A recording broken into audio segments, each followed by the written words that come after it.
আসসালামু আলাইকুম রহমতুল্লাহি ওবরকাতুহু। সম্মানিত দর্শক,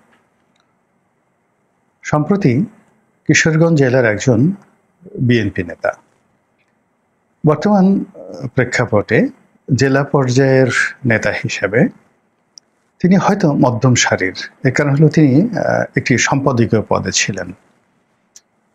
তো সেখান থেকে তিনি অতি সম্প্রতিতে ঘোষণা দিয়েছেন যে তিনি আওয়ামী লীগে যোগদান করলেন এবং তিনি প্রকাশ্যে যেভাবে শেখ হাসিনার প্রশংসা করেছেন, আওয়ামী লীগের প্রশংসা করেছেন এবং যেভাবে এই সময়টিতে বুক চিতিয়ে সিনা উঁচু করে আওয়ামী লীগের পক্ষে কথা বলেছেন এবং বিএনপির ত্রুটিগুলো তুলে ধরেছেন, তা রীতিমতো বিস্ময়কর। যেখানে আওয়ামী লীগের লোকজন জয় বাংলা বলতে, বঙ্গবন্ধু বলতে, শেখ হাসিনার নাম বলতে এই বাংলায় তাদের মধ্যে কম্পন তৈরি হয়ে যায়।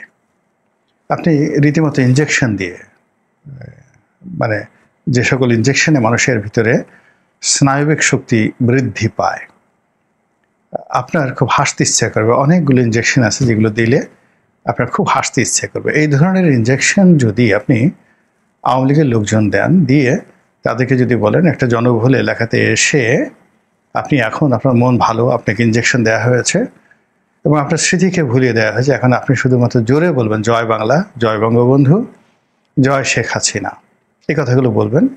আপনি দেখবেন যে যারা আওয়ামী লীগের সুবিধাভোগী ছিলেন বিভিন্ন সময়, তারা সঙ্গে সঙ্গে জ্ঞান হারিয়ে ফেলবেন, অথবা উল্টো একটা ভোট দৌড় দিবেন, অথবা বলবেন, যদি জবান খুলে বলবেন যে তুমি কি আমাকে পাগল মনে করেছো, নির্বোধ মনে করেছো, এই ধরনের কথাবার্তা। কিন্তু এত কিছুর পরেও এইরকম একটা বিরূপ সময়টিতে আপনি যদি কোনো অসহায় দরিদ্র রিক্সাওয়ালা, খেটে খাওয়া প্রান্তিক মানুষ, কিংবা যারা কখনো আওয়ামী লীগে ভোট দেওয়া ছাড়া আওয়ামী লীগের জমানাতে এক কাপ চাও খাননি, 1 কেজি চাল, ত্রাণের চাল কখনো পাননি, এইরকম বস্ত্রহীন মানুষ, গায়ে একটা ছিন্ন গামছা গলাতে পেঁচিয়ে আছেন অথবা গায়ে পেঁচিয়ে আছেন, আর পরনে একটা লুঙ্গি, জীর্ণ এবং শীর্ণ, মুখে দাড়ি, খোঁচা খোঁচা দাড়ি, আপনি দেখলেই বুঝতে পারবেন রুগ্ন শরীর, বহুদিন ধরে পুষ্টিকর খাবার খায় না। তো তাকে যদি আপনি জিজ্ঞেস করেন যে দাদা আপনি ভোট দেবেন কাকে, সে বলবে আওয়ামী লীগকে, নেত্রীকে, শেখ হাসিনা। যদি বলে যে আপনি যদি এই কথা বলেন ইউনূস তো আপনাকে মেরে ফেলবে, মারুক। তারপরে যদি আপনি প্রশ্ন করেন, সে গালাগাল শুরু করবে। এরকম অসংখ্য ভিডিও আমরা দেখছি এবং ভাইরাল হচ্ছে। আমরা ধরে নিই যে এই লোকগুলো পাগল, এদের সাথে আর কথাবার্তা বলার কোনো প্রয়োজন নেই। পাগলে কি বললো না না বললো তাতে কিছু আসে যায় না। কিন্তু কিশোরগঞ্জে যে ঘটনাটি ঘটেছে সেটা কোনো পাগলের প্রলাপ নয়। তিনি বিএনপির যত জেলা পর্যায়ের অবহেলিত নেতাই হন না কেন, বোঝার চেষ্টা করুন যে কিশোরগঞ্জ বাংলাদেশের মধ্যে অত্যন্ত গুরুত্বপূর্ণ একটি জেলা। এই জেলা থেকে যারা সংসদ সদস্য নির্বাচিত হন বা হয়েছেন অতীতে, তারা পুরো বাংলাদেশের রাজনীতিকে ডমিনেট করেছেন। এখানে যে ব্যবসা এবং এখানে যে উদ্ভাবনী ক্ষমতা, অর্থাৎ এই পুরো কিশোরগঞ্জ এলাকা থেকে বাংলাদেশের মেধা এবং মননশীলতার যে বীজ সারা বাংলাদেশে বপিত হয়েছে, এটা অন্য কোনো জেলার সঙ্গে তুলনা করা যায় না। এখানকার ভাগলপুরে বাংলাদেশের সেরা ধনী, সর্বকালের সেরা ধনী জহুরুল ইসলাম সাহেবের উত্থান হয়েছে। এখানে জিল্লুর রহমান সাহেব প্রয়াত রাষ্ট্রপতি, সৈয়দ আশরাফ এই অঞ্চলের অধিবাসী। তো এরকম আমি আরো অনেকের নাম বলতে পারবো যারা কিশোরগঞ্জে রাজনীতি করেন। আব্দুল হামিদ সাহেব প্রয়াত এই যে সাবেক রাষ্ট্রপতি, তিনিও এই কিশোরগঞ্জের বাসিন্দা। এমনকি কুখ্যাত আপনি যাকে বদনাম করেন, এই হারুন, ডিবি হারুন, তিনিও এই কিশোরগঞ্জের বাসিন্দা। এরপর ধরেন মেজর আক্তার, নূর মোহাম্মদ সাবেক আইজি। নূর মোহাম্মদ সাবেক আইজি খুবই গুরুত্বপূর্ণ ভূমিকা পালন করেছেন 111-এর সময়। অন্য 10টা আইজির মতো তাকে মূল্যায়ন করলে হবে না, হি ইজ টোটালি ডিফারেন্ট। এরকম অসংখ্য লোক আপনি গিয়ে দেখবেন যে কিশোরগঞ্জের রাজনীতির সঙ্গে যারা জড়িত, তারা সারা বাংলাদেশকে বিভিন্ন সময় ডমিনেট করেছে এবং ইতিহাসের যে বাঁক, সেই ইতিহাসের বাঁক পরিবর্তন করে দিয়েছে অনেক লোক। আমরা হয়তো আপনারা জানি না বা আপনারা হয়তো জানেন না, কিন্তু অবাক করা ঘটনা হলো যে এই কিশোরগঞ্জের একজন সাধারণ রাজনীতিবিদ, সাধারণ ব্যবসায়ী, সাধারণ মানুষ অনেক সময় পুরো বাংলাদেশের রাজনীতির যে কোর্স অফ অ্যাকশন এটা একদম উল্টে দিয়েছে, পাল্টে দিয়েছে।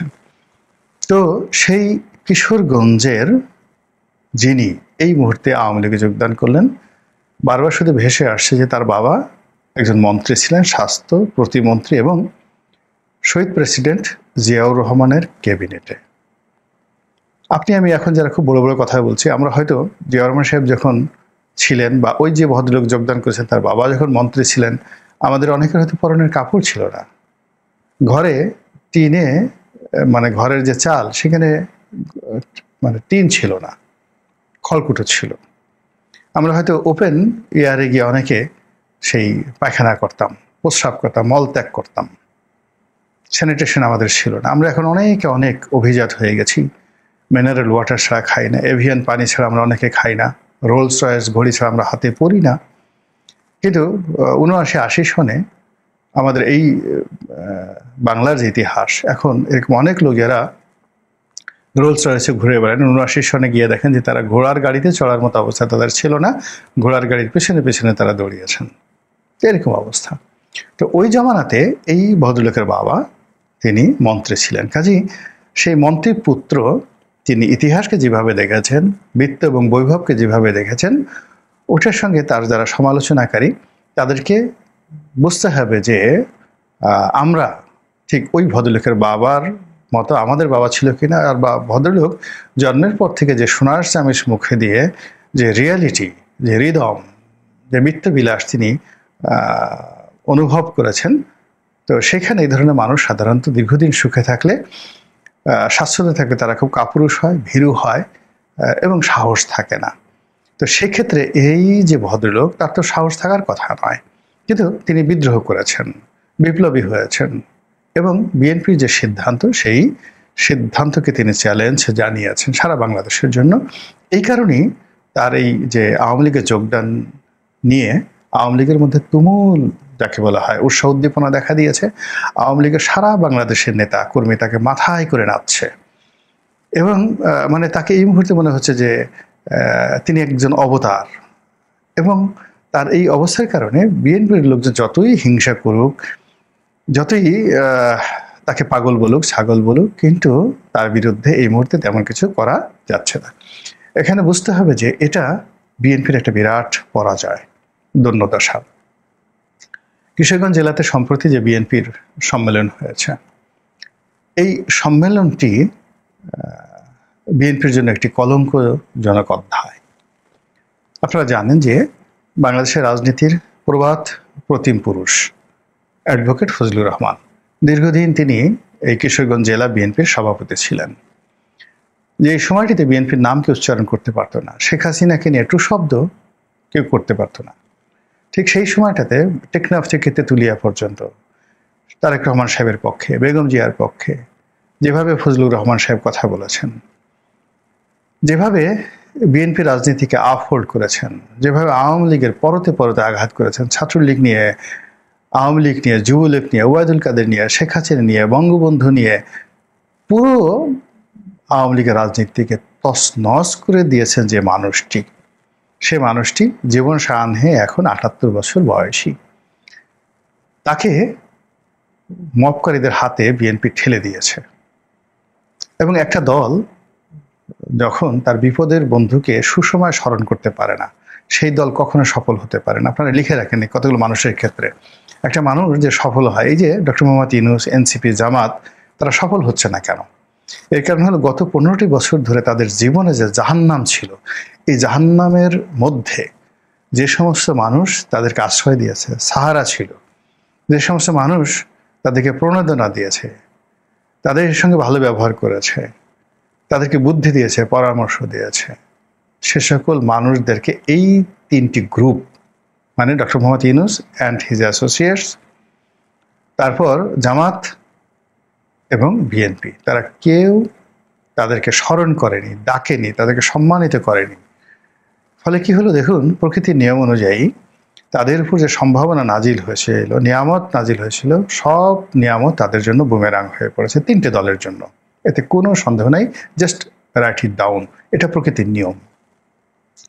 কথা বলছিলাম ফজলুর রহমান সাহেবকে নিয়ে। তো ফজলুর রহমান সাহেবকে তার সেই স্বাধীনতা বিরোধী চক্রের বিরুদ্ধে তার বক্তব্য, কিছু কিছু বক্তব্য নিজের ক্ষোভ থেকে, দীর্ঘদিন এই দলের সাথে আছেন, কেউ তাকে ভালো পদবি দিচ্ছে না, এমন একটা পদ দিয়ে রেখেছে বিএনপির চেয়ারপারসনের উপদেষ্টা, যার কোনো উপদেষ্টার কোনো কাজকর্ম নেই।